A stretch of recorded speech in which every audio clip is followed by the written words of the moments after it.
सतनाम श्री वाहिगुरु साहिब जी।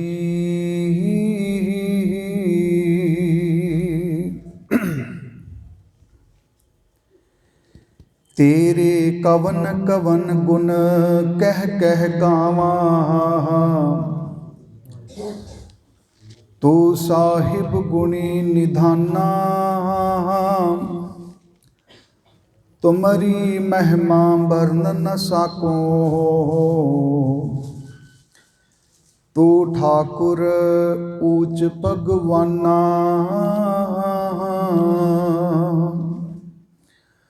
तुम्हारी महिमा वर्णन न साको,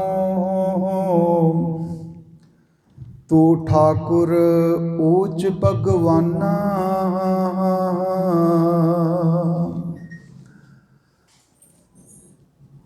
दंडाउत बंदन अनक बार, सर्ब कला समरथ। डोलन ते राखो प्रभु, नानक दे कर हाथ। साहिब श्री गुरु ग्रंथ साहिब महाराज जी दी पावन हजूरी दे अंदर जुड़ बैठे गुरु सवारे सतसंगी जनों, इस संसार दे अंदर बहुत वड्डे दानी पुरुष होए, जिन्हां ने आके संसार दे विच सोना चांदी हीरे मोती दान कीते, पर अपने ही पुत्रां नूं कुर्बान करके सरवंस दानी कहण वाले उस महान कलगीधर पातशाह जी दी बख्शिश पावन फतेह बड़े अदब सत्कार ते भावना दे विच भिज के आप समूह संगत ने प्यार दा सबूत दिंदियां होइयां, क्योंकि अज साडे अंदर कोई ढिल मठ नहीं रहनी चाहिदी।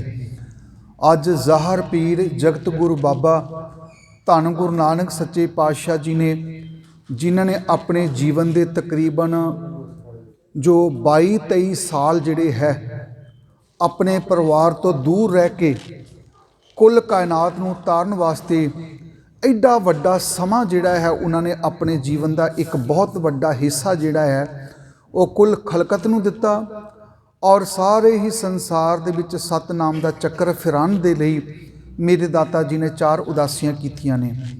गुरु किरपा करन, आओ कलगीधर पातशाह जी दी महान बख्शिश बड़े अदब सत्कार ते भावना दे विच भिज के आप समूह संगत ने फतेह दा जवाब फतेह देना। आखो जी वाहिगुरु जी का खालसा, वाहिगुरु जी की फतेह। बड़ा ही सोहना भाई वीर सिंह जी ने एक बचन लिखिया। भाई वीर सिंह जी आखदे ने, गुरु नानक सच्चे पातशाह जी दे आगमन पूर्व तो पहला असी सारे ही पशु सां। गुरु नानक सच्चे पातशाह जी इस संसार ते आए ते सानू पशुआं तो इंसान बना दिता। मनुखी मत हैरान हो जाती है कि साडे हथ पैर नक कन्न जिहड़े सन कि वह पशुआं वर्गे सी, कि वो सब कुछ असी पशुआं वाला जीवन जी रहे सी। भाई वीर सिंह जी आखदे ने, नहीं, शरीर करके तो असी इंसान सी, पर साडी जिहड़ी करतूत साडे जिहड़े कर्म सी, करतूत पशु की मानस जात लोक पचारा करे दिन रात। उस वेले जिहड़े साडे कर्म जिहड़ी साडी करतूत सी वो पशुआं वर्गी हो चुकी सी। उस वेले दे जिहड़े हालात ने दुनिया नूं चलाउण दे लई हिंदुस्तान दे धर्मां दे विच सब तो वड्डे 3 रुतबे सन। एक काजी, दूसरा ब्राह्मण, तीसरा जोगी। ते गुरु नानक सच्चे पातशाह जी फरमान करते ने, कादी कूड़ बोल मल खाए, ब्राह्मण नहावे जियां घाए, जोगी जुगत न जाने अंध, तीने उजाड़े का बंद। कहते ने कमाल की गल ये सी भी जिहड़ा काजी लोकां नूं इंसाफ देना चाहण जिहदा काम सी वो जज का काम करदा सी, पर गुरु नानक पातशाह जी फरमान करते ने, कादी कूड़ बोल मल खाए। मल खाना जिहड़ा है ये पशुआं दा काम है, ये इंसानां दा काम नहीं। कादी कूड़ बोल मल खाए, ब्राह्मण नावे जियां काए, जोगी जुगत न जाने अंध, तीने उजाड़े का बंद। ਕਹਿੰਦੇ ਨੇ ਜੋਗੀ ਜਿਹੜੇ ਸੀ ਉਹਨਾਂ ਨੂੰ ਜੁਗਤ ਕੋਈ ਨਹੀਂ ਸੀ ਤੇ ਉਹ ਘਰ-ਬਾਰ ਛੱਡ ਕੇ ਜੰਗਲਾਂ ਵਿੱਚ ਭਟਕਦੇ ਪਏ ਸੀ। ਬੜਾ ਸੋਹਣਾ ਬਚਨ ਆਪ ਜੀ ਆਸਾ ਦੀ ਵਾਰ ਦੇ ਅੰਦਰ ਹੁਣੇ ਹੀ ਭਾਈ ਸਾਹਿਬ ਜੀ ਹੁਣਾਂ ਪਾਸੋਂ ਸਰਵਣ ਕਰ ਰਹੇ ਸੀ। ਮਾਨਸ ਖਾਣੇ ਕਰੇ ਨਿਵਾਜ, ਛੁਰੀ ਬਗਾਇਨ ਤਿੰਨ ਗਲ ਤਾਗ, ਤਿੰਨ ਕਰ ਬ੍ਰਾਹਮਣ ਪੂਰੇ ਨਾਦ, ਉਹਨਾਂ ਵੀ ਆਵੇ ਉਹੀ ਸਾਧ। ਕੂੜੀ ਰਾਸ ਕੂੜਾ ਬਾਪਾਰ, ਕੂੜ ਬੋਲ ਕਰੇ ਆਹਾਰ, ਸ਼ਰਮ ਧਰਮ ਕਾ ਡੇਰਾ ਦੂਰ, ਨਾਨਕ ਕੂੜ ਰਿਹਾ ਭਰਪੂਰ। ਕਹਿੰਦੇ ਹਰ ਪਾਸੇ ਜਿਹੜਾ ਸ਼ਰਮ ਧਰਮ ਦੇ ਛੱਪ ਖਲੋਏ, ਕੂੜ ਫਿਰੇ ਪ੍ਰਧਾਨ ਵੇ ਲਾਲੋ, ਹਰ ਪਾਸੇ ਕੂੜ ਦਾ ਪਸਾਰਾ ਸੀ ਔਰ ਹਰ ਪਾਸੇ ਜਿਹੜਾ ਸੀ ਇਹ ਕੂੜ ਹੀ ਕੂੜ ਨਜ਼ਰ ਆ ਰਿਹਾ ਸੀ। ਉਸ ਵੇਲੇ ਸੁਣੀ ਪੁਕਾਰ ਦਾਤਾਰ ਪ੍ਰਭ, ਗੁਰੂ ਨਾਨਕ ਜਗ ਮਾਹੇ ਪਠਾਇਆ। ਗੁਰੂ ਨਾਨਕ ਸੱਚੇ ਪਾਤਸ਼ਾਹ ਜੀ ਇਸ ਹਿੰਦੁਸਤਾਨ ਦੀ ਜ਼ਮੀਨ ਤੇ ਆਏ ਔਰ ਉਹਨਾਂ ਨੇ ਆ ਕੇ ਗੁਰੂ ਨਾਨਕ ਸੱਚੇ ਪਾਤਸ਼ਾਹ ਜੀ ਨੇ ਫਿਰ ਕੀਤਾ ਕੀ ਹੈ। ਦੇਖੋ ਦੋ ਚੀਜ਼ਾਂ ਹੁੰਦੀਆਂ, ਕਿਸੇ ਮਹਾਂਪੁਰਖ ਤੋਂ ਪਹਿਲਾਂ ਦਾ ਸਮਾਂ ਕਿਹੋ ਜਿਹਾ ਸੀ, ਉਹ ਮਹਾਂਪੁਰਖ ਆਏ ਉਹਨਾਂ ਨੇ ਆ ਕੇ ਸੰਸਾਰ ਵਿੱਚ ਕੀ ਘਾਲਣਾ ਘਾਲੀ, ਤੇ ਉਸ ਤੋਂ ਬਾਅਦ ਜਿਹੜੀ ਅਗਲੀ ਵਿਚਾਰ ਹੁੰਦੀ ਹੈ ਕਿ ਉਹਦਾ ਸਿੱਟਾ ਕੀ ਨਿਕਲਿਆ। ਗੁਰੂ ਨਾਨਕ ਸੱਚੇ ਪਾਤਸ਼ਾਹ ਜੀ ਜਦੋਂ ਸੰਸਾਰ ਤੇ ਆਏ, ਪਹਿਲੋਂ ਬਾਬੇ ਪਾਇਆ ਬਖਸ਼ਦਰ, ਪਿੱਛੋਂ ਦੇ ਫਿਰ ਘਾਲ ਕਮਾਈ, ਰੇਤ ਅਕ ਆਹਾਰ ਕਰ, ਰੋੜਾਂ ਕੀ ਗੁਰ ਕਰੀ ਵਿਛਾਈ, ਭਾਰੀ ਕਰੀ ਤਪੱਸਿਆ, ਵੱਡੇ ਭਾਗ ਹਰ ਸਿਉ ਬਨ ਆਈ। ਗੁਰੂ ਨਾਨਕ ਸੱਚੇ ਪਾਤਸ਼ਾਹ ਜੀ ਨੇ ਸੰਸਾਰ ਦੇ ਵਿੱਚ ਆ ਕੇ ਕੁੱਲ ਕਾਇਨਾਤ ਦਾ ਉਧਾਰ ਕਰਨ ਦੇ ਲਈ ਬਾਬਾ ਨਾਨਕ ਸੱਚੇ ਪਾਤਸ਼ਾਹ ਜੀ ਸਾਰੇ ਸੰਸਾਰ ਦੇ ਵਿੱਚ ਵਿਚਰਦੇ ਪਏ ਨੇ। ਗੜ ਬਗਦਾਦ ਨਵਾਇ ਕੈ, ਮੱਕਾ ਮਦੀਨਾ ਸਭੇ ਨਿਵਾਇਆ, ਜੀਤੀ ਨੌਖੰਡ ਪ੍ਰਿਥਵੀ, ਸਤਨਾਮ ਦਾ ਚੱਕਰ ਫਿਰਾਇਆ। ਗੁਰੂ ਨਾਨਕ ਸੱਚੇ ਪਾਤਸ਼ਾਹ ਜੀ ਸਾਰੇ ਸੰਸਾਰ ਦੇ ਵਿੱਚ ਗਏ ਔਰ ਉਹਨਾਂ ਨੇ ਆ ਕੇ ਜਿਹੜਾ ਹੈ ਇਹ ਸੱਚੇ ਨਾਮ ਦਾ ਸਤਨਾਮ ਜਿਹੜਾ ਸੀ ਲੋਕਾਂ ਦੇ ਹਿਰਦੇ ਵਿੱਚ ਦ੍ਰਿੜ ਕਰਵਾ ਦਿੱਤਾ। ਗੁਰੂ ਨਾਨਕ ਸੱਚੇ ਪਾਤਸ਼ਾਹ ਜੀ ਦਾ ਜਦੋਂ ਆਗਮਨ ਹੁੰਦਾ ਹੈ, ਉਸ ਵੇਲੇ ਦੀਆਂ ਮੈਂ ਵਿਚਾਰਾਂ ਆਪ ਜੀ ਦੇ ਨਾਲ ਸਾਂਝੀਆਂ ਕਰਨਾ ਚਾਹੁੰਦਾ ਹਾਂ। ਅੱਧੀ ਕੁ ਰਾਤ ਦਾ ਸਮਾਂ ਹੋਵੇਗਾ, ਇੱਕ ਕੱਚਾ ਜਿਹਾ ਘਰ ਹੈ, ਜ਼ਰਜ਼ਰਾ ਜਿਹਾ ਉਹਨੂੰ ਦਰਵਾਜ਼ਾ ਲੱਗਾ ਹੋਇਆ। ਕਿਸੇ ਨੇ ਆ ਕੇ ਠੱਕ ਠੱਕ ਕਰਕੇ ਉਸ ਦਰਵਾਜ਼ੇ ਨੂੰ ਖੜਕਾਇਆ ਹੈ। ਆਵਾਜ਼ ਦਿੱਤੀ, ਮਾਤਾ ਦਰਵਾਜ਼ਾ ਖੋਲੋ। ਜਦੋਂ ਆਵਾਜ਼ ਦਿੱਤੀ ਹੈ, ਅੰਦਰੋਂ ਇੱਕ ਬਜ਼ੁਰਗ ਮਾਤਾ ਸਿਰ ਉੱਤੇ ਪੱਲਾ ਸੰਭਾਲਦੀ ਹੋਈ ਉਸ ਦਰਵਾਜ਼ੇ ਨੂੰ ਖੋਲ੍ਹਦੀ ਹੈ। ਮੱਠੀ ਮੱਠੀ ਠੰਡ ਵੀ ਪੈਂਦੀ ਪਈ ਹੈ। ਆਪਣੇ ਤਨ ਨੂੰ ਹਲਕੀ ਜੀ ਚਾਦਰ ਦੇ ਨਾਲ, ਸ਼ਾਲ ਦੇ ਨਾਲ ਢੱਕਿਆ ਹੋਇਆ। ਹਾਂਜੀ ਦੱਸੋ। ਚੱਲ ਮਾਤਾ ਜੀ, ਤੁਹਾਡੀ ਲੋੜ ਪੈ ਗਈ ਹੈ। ਇਹ ਕੌਣ ਨੇ? ਇਹ ਉਸ ਮਾਤਾ ਨੂੰ ਲਿਜਾਣ ਵਾਸਤੇ ਬਾਬਾ ਮਹਿਤਾ ਕਾਲੂ ਜੀ ਦੇ ਘਰ ਦੇ ਜਿਹੜੇ ਨੌਕਰ ਨੇ, ਖੁਦ ਮਹਿਤਾ ਕਾਲੂ ਜੀ ਉਹਨਾਂ ਦੇ ਨਾਲ ਚੱਲ ਕੇ ਜਿਹੜੇ ਹੈ ਇਸ ਸੁਭਾਗੀ ਮਾਤਾ ਦੇ ਘਰ ਵਿੱਚ ਆਏ ਨੇ। ਧਿਆਨ ਦੇਣਾ, ਇਸ ਮਾਤਾ ਦੇ ਘਰ ਵਿੱਚ ਆਏ ਤੇ ਇਸ ਮਾਤਾ ਦਾ ਨਾਂ ਦੌਲਤਾਂ ਦਾਈ ਕਰਕੇ ਜਿਹੜਾ ਲਿਖਿਆ ਹੋਇਆ, ਔਰ ਦੁਨੀਆ ਦੀ ਇਹ ਪਹਿਲੀ ਸ਼ਖਸੀਅਤ ਹੈ, ਦੁਨੀਆ ਦੀ ਇਹ ਪਹਿਲੀ ਔਰਤ ਹੈ, ਦੁਨੀਆ ਦਾ ਇਹ ਪਹਿਲਾ ਮਨੁੱਖ ਹੈ ਜਿਸ ਨੇ ਧੰਨ ਗੁਰੂ ਨਾਨਕ ਪਾਤਸ਼ਾਹ ਦੇ ਦੀਦਾਰ ਕੀਤੇ ਆ। ਆਖੋ ਸਤਨਾਮ ਸ੍ਰੀ ਬੋਲੇ ਸੋ ਨਿਹਾਲ। ਇਹ ਉਹ ਪਹਿਲੀ ਸੁਭਾਗੀ ਔਰਤ ਜਿਸ ਨੇ ਧੰਨ ਗੁਰੂ ਨਾਨਕ ਸੱਚੇ ਪਾਤਸ਼ਾਹ ਜੀ ਦੇ ਦੀਦਾਰ ਕੀਤੇ ਹੈ। ਮਾਤਾ ਆਪਣੇ ਆਪ ਨੂੰ ਸੰਭਾਲਦੀ ਹੋਈ ਉਸ ਵੇਲੇ ਮਹਿਤਾ ਕਾਲੂ ਜੀ ਦੇ ਗ੍ਰਹਿ ਵਿਖੇ ਜਾਂਦੇ ਨੇ। ਧਿਆਨ ਦੇਣਾ, ਮਹਿਤਾ ਕਾਲੂ ਜੀ ਦੇ ਗ੍ਰਹਿ ਵਿਖੇ ਗਏ ਨੇ ਤੇ ਮਹਿਤਾ ਕਾਲੂ ਜੀ ਦੇ ਸਤਿਕਾਰਯੋਗ ਜਿਹੜੇ ਪਿਤਾ ਬਾਬਾ ਸ਼ਿਵ ਰਾਮ ਜੀ, ਇਹ ਸਜੇ ਹੋਏ ਨੇ ਪਲੰਗ ਦੇ ਉੱਤੇ ਬਾਹਰ ਮੰਜੇ ਡੱਠੇ ਹੋਏ ਨੇ ਤੇ ਅੰਦਰ ਜਗਤ ਗੁਰੂ ਮਾਤਾ, ਦੁਨੀਆ ਦੀ ਮਹਾਨ ਮਾਤਾ, ਧੰਨ ਧੰਨ ਮਾਤਾ ਤ੍ਰਿਪਤਾ ਜੀ ਜਿਹੜੇ ਨੇ ਪਰਸ਼ੂਤ ਪੀੜਾ ਦੇ ਵਿੱਚ ਉਹ ਅੰਦਰ ਜਿਹੜੇ ਹੈ ਆਈ ਹੈ। ਇਹ ਮਾਤਾ, ਮਾਤਾ ਦੌਲਤਾਂ ਦਾਈ, ਇਹ ਮਾਤਾ ਤ੍ਰਿਪਤਾ ਜੀ ਨੂੰ ਜਾ ਕੇ ਅੰਦਰ ਸੰਭਾਲਦੇ ਨੇ। ਕੁਝ ਬੇੜੇ ਦੀਆਂ ਹੋਰ ਬਜ਼ੁਰਗ ਮਾਤਾਵਾਂ ਉਸ ਸਮੇਂ ਸਾਰੇ ਦੇ ਸਾਰੇ ਇਸੇ ਸੇਵਾ ਵਿੱਚ ਲੱਗੇ ਹੋਏ ਨੇ। ਧੰਨ ਗੁਰੂ ਨਾਨਕ ਸੱਚੇ ਪਾਤਸ਼ਾਹ ਜੀ ਇਸ ਸੰਸਾਰ ਦੇ ਵਿੱਚ ਕੁਝ ਸਮੇਂ ਬਾਅਦ ਉਹਨਾਂ ਦਾ ਪ੍ਰਕਾਸ਼ ਹੁੰਦਾ ਹੈ, ਔਰ ਜਦੋਂ ਉਹਨਾਂ ਦਾ ਪ੍ਰਕਾਸ਼ ਹੋਇਆ, ਬੱਚੇ ਦੀ ਕਿਲਕਾਰੀ ਦੀ ਆਵਾਜ਼ ਸੁਣਾਈ ਦਿੱਤੀ ਹੈ। ਚਿੰਤਾ ਦੇ ਵਿੱਚ ਡੁੱਬੇ ਹੋਏ ਨੇ ਪਰਿਵਾਰ ਵਾਲੇ ਬਾਬਾ ਸ਼ਿਵ ਰਾਮ ਜੀ ਔਰ ਮਾਤਾ ਬਨਾਰਸੀ ਦੇਵੀ ਔਰ ਸਤਿਕਾਰਯੋਗ ਧੰਨ ਧੰਨ ਮਹਿਤਾ ਕਾਲੂ ਜੀ, ਨਾਲ ਹੀ ਸਤਿਕਾਰਯੋਗ ਚਾਚਾ ਲਾਲੂ ਜੀ, ਕੁਛ ਹੋਰ ਬਜ਼ੁਰਗ ਸਿਆਣੇ ਜਿਹੜੇ ਉਹ ਸਾਰੇ ਦੇ ਸਾਰੇ ਇੱਕ ਚਿੰਤਾ ਦੇ ਵਿੱਚ ਹੈ। ਔਰ ਇਹ ਉਹ ਸਮਾਂ ਹੁੰਦਾ ਸੀ, ਕਈ ਵਾਰ ਮਾਤਾਵਾਂ ਨੂੰ ਪੂਰਾ ਇਲਾਜ ਨਹੀਂ ਮਿਲਦਾ ਸੀ ਤੇ ਜ਼ਿਆਦਾਤਰ ਜਿਹੜੀਆਂ ਉਸ ਵੇਲੇ ਔਰਤਾਂ ਜਿਹੜੀਆਂ ਹੁੰਦੀਆਂ ਸੀ, ਉਹਨਾਂ ਦੇ ਵਿੱਚੋਂ ਤਕਰੀਬਨ 30-35% ਔਰਤਾਂ ਦੀ ਮੌਤ ਬੱਚੇ ਦੇ ਜਨਮ ਸਮੇਂ ਹੋਇਆ ਕਰਦੀ ਸੀ। ਬੜੇ ਧਿਆਨ ਨਾਲ ਸੁਣਨਾ, ਕਿਉਂਕਿ ਉਸ ਵੇਲੇ ਨਾ ਤਾਂ ਕੋਈ ਬਲੱਡ ਚੜ੍ਹਾਉਣ ਦਾ ਕੋਈ ਸਿਸਟਮ ਹੁੰਦਾ ਸੀ, ਦਾਈ ਹੁੰਦੀ ਸੀ ਜਾਂ ਕੋਈ ਹਕੀਮ ਲਿਆਣਾ, ਪਰ ਉਸ ਵੇਲੇ ਆਪਰੇਸ਼ਨ ਵਗੈਰਾ ਇਹ ਸੰਸਾਰ ਵਿੱਚ ਨਹੀਂ ਹੋਇਆ ਕਰਦੇ ਸੀ।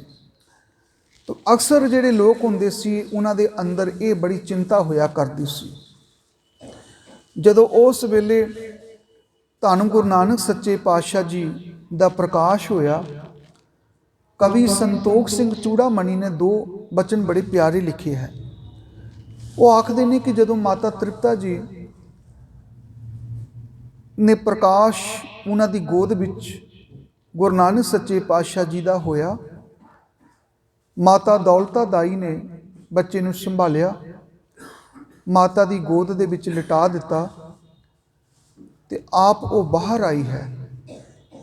ਜਦੋਂ ਬਾਹਰ ਆਈ ਤੇ ਮੱਥੇ ਦੇ ਉੱਤੇ ਪਤਾ ਨਹੀਂ ਕਿਹੜੀ ਸੋਚ ਮੱਥੇ ਦੇ ਉੱਤੇ ਝਲਕਦੀ ਪਈ ਹੈ। ਮਹਿਤਾ ਕਾਲੂ ਜੀ ਕਹਿਣ ਲੱਗੇ, ਮਾਤਾ ਕੀ ਗੱਲ ਹੈ? ਤੁਸੀਂ ਜਿਹੜਾ ਇਹ ਦੱਸੋ ਕਿ ਮੇਰੇ ਘਰ ਵਿੱਚ ਬੱਚੇ ਦਾ ਜਨਮ ਹੋਇਆ, ਬੱਚਾ ਕਿਵੇਂ ਦਾ ਹੈ, ਬੱਚੇ ਦੀ ਮਾਂ ਕਿਹੋ ਜਿਹੀ ਹੈ, ਕੀ ਹਾਲ ਹੈ ਦੋਨਾਂ ਦਾ? ਮਾਤਾ ਦੌਲਤਾਂ ਕਹਿਣ ਲੱਗੀ, ਮਾਤਾ ਬਿਲਕੁਲ ਸਹੀ ਹੈ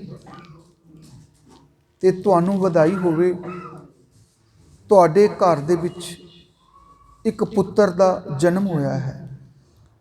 ਜਦੋਂ ਇਹ ਗੱਲ ਆਖੀ, ਦਾਦੀ ਬਨਾਰਸੀ ਦੇਵੀ, ਦਾਦਾ ਜੀ ਸ਼ਿਵ ਰਾਮ ਬਹੁਤ ਖੁਸ਼ ਹੋਏ ਤੇ ਮਹਿਤਾ ਕਾਲੂ ਜੀ ਨੇ ਥਾਲ ਭਰ ਕੇ ਮਾਨਕ ਮੋਤੀ ਕੀਮਤੀ ਚੀਜ਼ਾਂ ਉਸ ਦੌਲਤਾਂ ਦਾਈ ਦੀ ਝੋਲੀ ਵਿੱਚ ਪਾਉਣ ਲੱਗੇ। ਉਹ ਮਾਤਾ ਇੱਕ ਸੋਚ ਵਿੱਚ ਡੁੱਬੀ ਹੋਈ ਹੈ। ਮਾਤਾ ਕੀ ਕਾਰਨ ਹੈ, ਮੇਰੇ ਘਰ ਵਿੱਚ ਪੁੱਤਰ ਦਾ ਜਨਮ ਹੋਇਆ ਤੇ ਤੁਹਾਨੂੰ ਖੁਸ਼ੀ ਕੋਈ ਨਹੀਂ? ਦੌਲਤਾਂ ਦਾਈ ਇੱਕ ਡੂੰਘੀ ਸੋਚ ਵਿੱਚ ਜਾ ਕੇ ਇੱਕ ਠੰਡਾ ਜਿਹਾ ਹੌਂਕਾ ਲੈ ਕੇ ਬੜੇ ਹੀ ਪਿਆਰ ਦੇ ਨਾਲ, ਠਰਮੇ ਦੇ ਨਾਲ ਇੱਕ ਬਚਨ ਕਹਿਣ ਲੱਗੇ, ਮਹਿਤਾ ਮੈਂ ਤੈਨੂੰ ਆਪਣੀ ਦਿਲ ਦੀ ਗੱਲ ਦੱਸਾਂ। ਦੱਸੋ ਮਾਤਾ। ਜਦੋਂ ਮੈਂ ਆਪਣੇ ਘਰੋਂ ਚੱਲੀ ਸੀ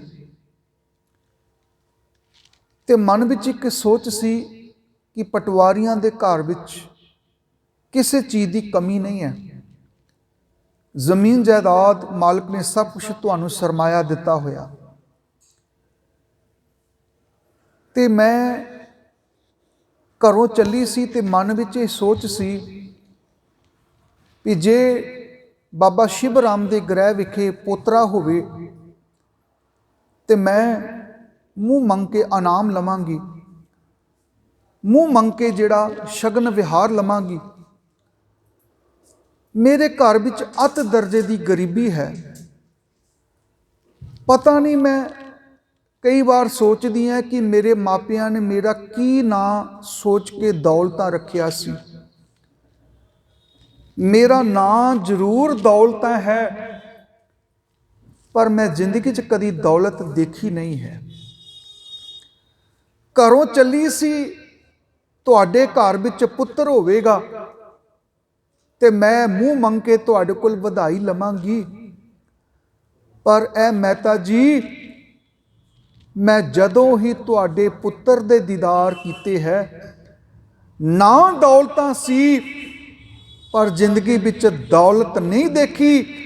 ਪਰ ਜਦੋਂ ਦੇ ਤੁਹਾਡੇ ਲਾਡਲੇ ਦੇ ਮੈਂ ਦੀਦਾਰ ਕੀਤੇ ਆ, ਮੇਰੀ ਝੋਲੀ ਵਿੱਚ ਐਡੀ ਵੱਡੀ ਦੌਲਤ ਪੈ ਗਈ ਹੈ। ਹੁਣ ਆ ਜਿਹੜੇ ਛਿੱਲੜ ਤੁਸੀਂ ਮੇਰੇ ਲੈ ਕੇ ਸਾਹਮਣੇ ਘੁੰਮਦੇ ਪਏ ਹੋ, ਮੈਨੂੰ ਇਹਨਾਂ ਦੀ ਕੋਈ ਲੋੜ ਨਹੀਂ ਹੈ। ਮੈਂ ਉਹ ਦੌਲਤ ਪਾ ਲਈ ਹੈ। ਤੇ ਜਦੋਂ ਇਸ ਬੱਚੇ ਦਾ ਮੈਂ ਦੀਦਾਰ ਕੀਤਾ, ਮੈਂ ਸੱਚ ਕਰਕੇ ਆਖਦੀ ਹਾਂ ਮਹਿਤਾ ਜੀ, ਬਹੁਸਿਸ ਜਨਮੇ ਮਮਕਰ ਮਾਹੀ। ਇਹਨਾਂ ਹੱਥਾਂ ਦੇ ਵਿੱਚ ਪਤਾ ਨਹੀਂ ਕਿੰਨੇ ਕੁ ਬੱਚਿਆਂ ਦਾ ਜਨਮ ਹੋਇਆ। ਇਹਨਾਂ ਹੱਥਾਂ ਦੇ ਨਾਲ ਪਤਾ ਨਹੀਂ ਕਿੰਨੇ ਕੁ ਬੱਚਿਆਂ ਦਾ ਮੇਰੇ ਹੱਥਾਂ ਦੇ ਵਿੱਚ ਜਨਮ ਹੋਇਆ। ਪਰ ਇੱਕ ਮੈਂ ਬਚਨ ਕਹਿ ਦੇਵਾਂ, ਬਹੁਸਿਸ ਜਨਮੇ ਮਮਕਰ ਮਾਹੀ, ਇਹ ਅਚਰਜ ਕਬ ਲਖਿਓ ਨਾਹੀ। ਦੀਰਘ ਨਰ ਜਿਉ ਬਿਗਸ ਮਿਲੇ ਹੈ, ਤਿਉ ਇਨ ਕੀਨੇ ਸ਼ਬਦ ਭਲੇ ਹੈ। ਕਹਿਣ ਲੱਗੀ, ਇਹ ਬੱਚੇ ਦਾ ਜਦੋਂ ਜਨਮ ਹੋਇਆ ਤੇ ਮੇਰੇ ਵੱਲ ਨਜ਼ਰ ਟਿਕਾ ਕੇ ਦੇਖਦਾ ਪਿਆ ਸੀ। ਮੈਨੂੰ ਇੰਜ ਮਹਿਸੂਸ ਹੋਇਆ ਵੀ ਜਿਵੇਂ ਕੋਈ ਸਿਆਣਾ ਬੰਦਾ ਕਿਸ ਨੂੰ ਸਿਆਣਦਾ ਹੋਵੇ, ਪਛਾਣਦਾ ਹੋਵੇ। ਮੈਂ ਤਾਂ ਮੇਰੇ ਹੱਥਾਂ ਦੇ ਵਿੱਚ ਬਹੁਤ ਬੱਚਿਆਂ ਦਾ ਜਨਮ ਹੋਇਆ ਹੋਵੇਗਾ। ਬਹੁਸਿਸ ਜਨਮੇ ਮਮਕਰ ਮਾਹੀ, ਇਹ ਅਚਰਜ ਕਬ ਲਖਿਓ ਨਾਹੀ। ਧੀਰਗ ਨਰ ਜਿਉ ਬਿਗਸ ਮਿਲੇ ਹੈ, ਤਿਉ ਇਨ ਕੀਨੇ ਸ਼ਬਦ ਭਲੇ ਹੈ। ਬਹੁ ਲੱਛਣ ਬਹੁ ਸੰਗਨ ਮਾਹੀ, ਆਨ ਨਰਨ ਜਿਉ ਇਹ ਨਰ ਨਾਹੀ। ਕਹਿੰਦੇ ਮੈਂ ਇਸ ਬੱਚੇ ਨੂੰ ਦੇਖ ਕੇ ਕਹਿ ਸਕਦੀ ਹਾਂ ਕਿ ਮਹਿਤਾ ਜੀ ਕਿਤੇ ਜ਼ਿੰਦਗੀ ਵਿੱਚ ਭੁਲੇਖਾ ਨਾ ਰਹਿ ਜਾਵੇ, ਇਹ ਤੁਹਾਡਾ ਬੱਚਾ ਆਮ ਬੱਚਿਆਂ ਦੀ ਤਰ੍ਹਾਂ ਨਹੀਂ ਹੈ। ਆਖੋ ਸਤਨਾਮ ਸ੍ਰੀ। ਇਹ ਬੱਚਾ ਆਮ ਬੱਚਿਆਂ ਦੀ ਤਰ੍ਹਾਂ ਨਹੀਂ ਹੈ। ਇਹ ਬੱਚਾ ਜਿਹੜਾ ਇੱਕ ਮਹਾਨ ਪੁਰਸ਼ ਹੈ, ਕਿਉਂਕਿ ਇਹਦੀ ਨਜ਼ਰ ਜਦੋਂ ਦਾ ਮੈਂ ਉਸ ਨੂੰ ਤੱਕਿਆ ਹੈ, ਮੇਰੀਆਂ ਨਜ਼ਰਾਂ ਹੀ ਬਦਲ ਗਈਆਂ। ਕਿੱਥੇ ਮੈਂ ਦੌਲਤਾਂ ਦੇ ਪਿੱਛੇ ਭੱਜਦੀ ਸੀ, ਨਾ ਦੌਲਤਾਂ ਲੈ ਕੇ ਦੌਲਤ ਦੇ ਪਿੱਛੇ ਭੱਜਦੀ ਸੀ। ਪਰ ਸੱਚ ਕਰਕੇ ਜਾਣੀ, ਹੁਣ ਇਹ ਦੁਨੀਆ ਦੀ ਦੌਲਤ ਮੇਰੀਆਂ ਅੱਖਾਂ ਦੇ ਸਾਹਮਣੇ ਫਿੱਕੀ ਪੈ ਗਈ ਹੈ। ਜਦੋਂ ਇਹ ਬਚਨ ਆਖੇ, ਮੈਂ ਤਾਂ ਕਹਿਣ ਲੱਗੇ, ਮਾਤਾ ਤੇਰੀ ਉਮਰ ਵਡੇਰੀ ਹੋ ਗਈ ਹੈ, ਐਵੇਂ ਆਪਣੇ ਕੋਲੋਂ ਗੱਲਾਂ ਮਾਰਦੀ ਰਹਿਣੀ, ਐਵੇਂ ਹਵਾ ਭਰੀ ਜਾ ਰਹੀ ਹੈ। ਆ ਲੈ ਆਪਣਾ ਸਾਜੋ ਸਮਾਨ ਤੇ ਤੇਰਾ ਬੜਾ ਧੰਨਵਾਦ, ਤੇ ਤੁਸੀਂ ਬੱਚੇ ਨੂੰ ਸੰਭਾਲੋ ਜਾ ਕੇ। ਇਹ ਬਚਨ ਕਹਿ ਕੇ ਉਹ ਮਾਤਾ ਦੌਲਤਾਂ ਵਾਪਸ ਮੁੜ ਆਈ। ਪਰ ਇਹ ਪਹਿਲਾ ਇਸ਼ਾਰਾ ਸੀ ਉਸ ਮਾਤਾ ਦੌਲਤਾਂ ਦੇ ਵੱਲੋਂ ਕਿ ਮੈਂ ਤਾਂ ਤੇਰਾ ਬੱਚਾ ਆਮ ਬੱਚਿਆਂ ਦੀ ਤਰ੍ਹਾਂ ਨਹੀਂ ਹੋਵੇਗਾ। ਗੁਰੂ ਨਾਨਕ ਸੱਚੇ ਪਾਤਸ਼ਾਹ ਜੀ ਹੌਲੀ ਹੌਲੀ ਸਮੇਂ ਦੀ ਰਫ਼ਤਾਰ ਦੇ ਵਿੱਚ ਵੱਡੇ ਹੁੰਦੇ ਜਾਂਦੇ ਨੇ। ਗੁਰੂ ਨਾਨਕ ਸੱਚੇ ਪਾਤਸ਼ਾਹ ਜੀ, ਜਿਨ੍ਹਾਂ ਨੂੰ 8 ਸਾਲ ਦੀ ਉਮਰ ਵਿੱਚ ਜਨੇਊ ਦੀ ਰਸਮ ਵਾਸਤੇ, ਕਿਉਂਕਿ ਜਨੇਊ ਪਾਇਆ ਜਾਂਦਾ ਸੀ, ਉਹਨਾਂ ਦਾ ਜਨਮ ਹਿੰਦੂ ਸਮਾਜ ਦੇ ਅੰਦਰ ਹੋਇਆ।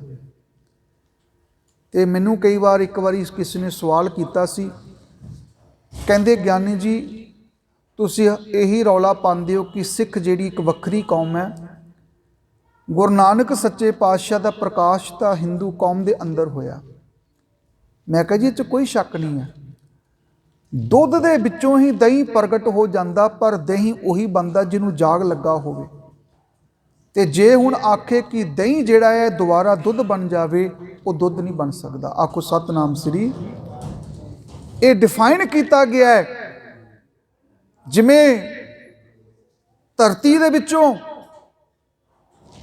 ਨਿਕਲਦਾ ਹੈ ਇੱਕ ਤੇਲ ਜਿਹਨੂੰ ਕੱਚਾ ਤੇਲ ਕਿਹਾ ਜਾਂਦਾ, ਜਦੋਂ ਰਿਫਾਈਨਰੀ ਵਿੱਚ ਉਹਨੂੰ ਰਿਫਾਈਨਡ ਕੀਤਾ ਜਾਂਦਾ, ਉਸ ਵੇਲੇ ਕੋਈ ਪੈਟਰੋਲ ਬਣ ਜਾਂਦਾ, ਕੋਈ ਡੀਜ਼ਲ ਬਣ ਜਾਂਦਾ, ਕੋਈ ਉਹ 'ਚੋਂ ਗੈਸ ਨਿਕਲ ਆਉਂਦੀ ਹੈ, ਤੇ ਕੋਈ ਬਹੁਤ ਹੀ ਕੀਮਤੀ ਤੇਲ ਜਿਹੜਾ ਜੈਟ ਇੰਜਨ ਦੇ ਅੰਦਰ ਪੈਂਦਾ ਹੈ, ਜਹਾਜ਼ਾਂ ਵਿੱਚ ਪੈਂਦਾ, ਉਹਦੀ ਕੀਮਤ ਵੱਖਰੀ ਹੁੰਦੀ ਹੈ। ਸੰਸਾਰ ਦੇ ਵਿੱਚ, ਕੁੱਲ ਸੰਸਾਰ ਦੇ ਵਿੱਚ ਜਿਹੜੇ ਧਰਮ ਨੇ, ਧਿਆਨ ਦੇਣਾ, ਉਹ ਤਕਰੀਬਨ 4300 ਧਰਮ ਨੇ। 6500 ਜ਼ਬਾਨਾਂ ਪੂਰੇ ਵਰਲਡ ਵਿੱਚ ਬੋਲੀਆਂ ਜਾਂਦੀਆਂ ਨੇ। 195 ਦੇਸ਼ ਪੂਰੇ ਵਰਲਡ ਦੇ ਵਿੱਚ ਹੈ, ਪਰ ਪੂਰੇ ਸੰਸਾਰ ਦੇ ਵਿੱਚ ਗੁਰੂ ਨਾਨਕ ਸੱਚੇ ਪਾਤਸ਼ਾਹ ਜੀ ਦਾ ਵਰਗਾ ਕੋਈ ਦੁਨੀਆ 'ਚ ਹੋਰ ਪੈਗੰਬਰੀ ਪੁਰਖ ਨਹੀਂ ਹੈ। ਔਰ ਇਹ ਅਸੀਂ ਸਾਬਤ ਕਰ ਸਕਦੇ ਹਾਂ। ਪਹਿਲਾ ਸਾਬਤ ਜੇ ਕਰਨ ਦੀ ਗੱਲ ਕਰੀਏ, ਜਿੰਨਾ ਗੁਰੂ ਨਾਨਕ ਸੱਚੇ ਪਾਤਸ਼ਾਹ ਜੀ ਨੇ ਪੈਦਲ ਪੈਂਡਾ ਦੁਨੀਆ ਦੇ ਵਿੱਚ ਕੀਤਾ ਹੈ, ਇੰਨਾ ਕਿਸੇ ਮਹਾਂਪੁਰਖ ਨੇ ਨਹੀਂ ਕੀਤਾ। ਈਰਾਨ ਤੋਂ ਲੈ ਕੇ ਅਫਗਾਨਿਸਤਾਨ, ਪਾਕਿਸਤਾਨ ਤੇ ਇੰਡੀਆ ਦਾ ਭਰਮਣ ਜਿਹੜਾ ਉਹ ਕੀਤਾ ਹੈ ਇੱਕ ਈਰਾਨ ਦੇ ਸੂਫੀ ਸੰਤ ਨੇ, ਜਿਹਨੂੰ ਸ਼ੇਖ ਸੈਦੀ ਕਿਹਾ ਜਾਂਦਾ। ਇੱਕ ਮਹਾਨ ਯਾਤਰੀ ਹੋਇਆ ਹਿਊਨ-ਸਾਂਗ, ਚਾਈਨਾ ਤੋਂ ਚੱਲ ਕੇ ਇੰਡੀਆ ਦਾ ਭਰਮਣ ਕਰਦਾ, ਤਿੱਬਤ ਵਾਲੇ ਪਾਸੇ ਸਾਰੇ ਘੁੰਮ ਕੇ ਜਾਂਦਾ। ਇਹਨੇ ਵੀ 3-4 ਦੇਸ਼ਾਂ ਦਾ ਭਰਮਣ ਕੀਤਾ। ਦੁਨੀਆ ਦੇ ਵਿੱਚ ਮਾਰਕੋ ਪੋਲੋ ਇੱਕ ਬ੍ਰਾਂਡ ਆ ਕੱਪੜੇ ਦਾ। ਮਾਰਕੋ ਪੋਲੋ ਇਟਲੀ ਤੋਂ ਚੱਲਦਾ, ਇੱਕ ਰਸਤਾ ਜਾਣ ਦਾ ਪੈਦਲ ਹੈ, ਖੁਸ਼ਕ ਰਸਤਾ, ਚਾਈਨਾ ਤੱਕ ਆਂਦਾ, ਚਾਈਨਾ ਦੇ ਵਿੱਚੋਂ ਘੁੰਮ ਘੁਮਾ ਕੇ ਫਿਰ ਸਮੁੰਦਰ ਦੇ ਰਸਤੇ ਵਾਪਸ ਚਲਾ ਜਾਂਦਾ। ਇਸ ਮਾਰਕੋ ਪੋਲੋ ਨੇ ਵੀ ਸਫ਼ਰ ਬਹੁਤ ਕੀਤਾ, ਪਰ ਉਹਦੇ ਹਿੱਸੇ ਦੇ ਵਿੱਚ ਤਕਰੀਬਨ 4 ਕਿ 5 ਦੇਸ਼ ਜਿਹੜੇ ਆਉਂਦੇ ਨੇ। ਗੁਰੂ ਨਾਨਕ ਸੱਚੇ ਪਾਤਸ਼ਾਹ ਜੀ ਜਿੱਥੋਂ ਤੱਕ ਉਹਨਾਂ ਦੀਆਂ ਨਿਸ਼ਾਨੀਆਂ ਮਿਲਦੀਆਂ ਨੇ, ਉਹਨਾਂ ਨੇ 9 ਦੇਸ਼ਾਂ ਦਾ ਸਫ਼ਰ ਕੀਤਾ ਹੋਇਆ। ਆਖੋ ਸਤਨਾਮ ਸ੍ਰੀ। ਪਰ ਕਿਉਂਕਿ ਸਮੇਂ ਦੇ ਨਾਲ ਨਿਸ਼ਾਨੀਆਂ ਮਿਟ ਜਾਂਦੀਆਂ ਨੇ, ਸਮੇਂ ਦੇ ਨਾਲ ਜਿਹੜਾ ਹੈ ਸਬੂਤ ਮਿਟਾ ਦਿੱਤੇ ਜਾਂਦੇ ਨੇ, ਪਰ ਗੁਰੂ ਨਾਨਕ ਸੱਚੇ ਪਾਤਸ਼ਾਹ ਜੀ ਦੀ ਜਿੰਨੀ ਯਾਤਰਾ ਪੈਦਲ ਉਹਨਾਂ ਨੇ ਸੰਸਾਰ ਦੇ ਵਿੱਚ ਕੀਤੀ ਹੈ, ਇੰਨਾ ਕੋਈ ਹੋਰ ਕਰ ਨਹੀਂ ਸਕਦਾ। ਚਾਈਨਾ ਦਾ ਸ਼ਹਿਰ ਨਾਨਕਿੰਗ ਗੁਰੂ ਨਾਨਕ ਸੱਚੇ ਪਾਤਸ਼ਾਹ ਦੀ ਯਾਦ ਵਿੱਚ ਬਣਿਆ। ਗੁਰੂ ਨਾਨਕ ਪਾਤਸ਼ਾਹ ਜੀ ਤਿੱਬਤ ਵਿੱਚ ਜਾਂਦੇ ਨੇ, ਗੁਰੂ ਨਾਨਕ ਪਾਤਸ਼ਾਹ ਜੀ ਸਿੱਕਮ ਵਿੱਚ ਜਾਂਦੇ ਨੇ, ਗੁਰੂ ਨਾਨਕ ਸੱਚੇ ਪਾਤਸ਼ਾਹ ਜੀ ਸਿਲੋਨ ਸ੍ਰੀਲੰਕਾ ਵਿੱਚ ਜਾਂਦੇ ਨੇ, ਗੁਰੂ ਨਾਨਕ ਸੱਚੇ ਪਾਤਸ਼ਾਹ ਜੀ ਅਜੋਕੇ ਸਮੇਂ ਦਾ ਪਾਕਿਸਤਾਨ ਜਿੱਥੇ ਉਹਨਾਂ ਦਾ ਪ੍ਰਕਾਸ਼ ਹੁੰਦਾ ਹੈ, ਗੁਰੂ ਨਾਨਕ ਪਾਤਸ਼ਾਹ ਜੀ ਅਫਗਾਨਿਸਤਾਨ ਦੀ ਧਰਤੀ ਤੇ ਜਾਂਦੇ ਨੇ, ਕਾਬੁਲ ਵਿੱਚ ਜਾਂਦੇ ਨੇ। ਗੁਰੂ ਨਾਨਕ ਸੱਚੇ ਪਾਤਸ਼ਾਹ ਜੀ ਅਜ਼ਰਬਾਈਜਾਨ ਜਿਹੜਾ ਦੇਸ਼ ਹੈ ਅਫਗਾਨਿਸਤਾਨ ਤੋਂ ਉੱਪਰ, ਇਸ ਸ਼ਹਿਰ ਵਿੱਚ ਜਾਂਦੇ ਨੇ। ਗੁਰੂ ਨਾਨਕ ਪਾਤਸ਼ਾਹ ਜੀ ਮੌਜੂਦਾ ਸਮੇਂ ਦਾ ਇਰਾਕ ਬਗਦਾਦ ਸਟੇਸ਼ਨ ਤੋਂ 9 ਕਿਲੋਮੀਟਰ ਦੀ ਦੂਰੀ ਤੇ ਗੁਰੂ ਨਾਨਕ ਪਾਤਸ਼ਾਹ ਦਾ ਸਥਾਨ ਬਣਿਆ ਹੋਇਆ। ਮੇਰੇ ਦਾਤਾਰ ਸੱਚੇ ਪਾਤਸ਼ਾਹ ਜੀ ਡੈਡ ਸੀ ਯਾਰਡਨ ਦੇ ਵਿੱਚ ਪਹੁੰਚਦੇ ਨੇ।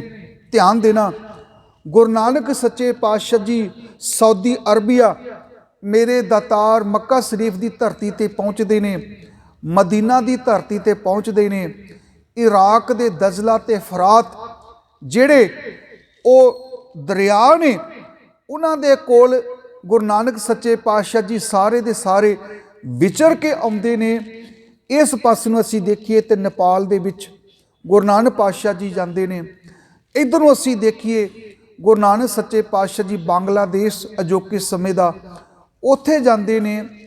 ਗੁਰੂ ਨਾਨਕ ਸੱਚੇ ਪਾਤਸ਼ਾਹ ਜੀ ਦੇ ਸਿੱਧੇ ਤੌਰ ਤੇ ਜੋ ਅੱਜ ਦੀ ਡੇਟ ਵਿੱਚ ਨਿਸ਼ਾਨ ਮਿਲਦੇ ਨੇ, ਉਹ 9 ਦੇਸ਼ ਬਣਦੇ ਨੇ।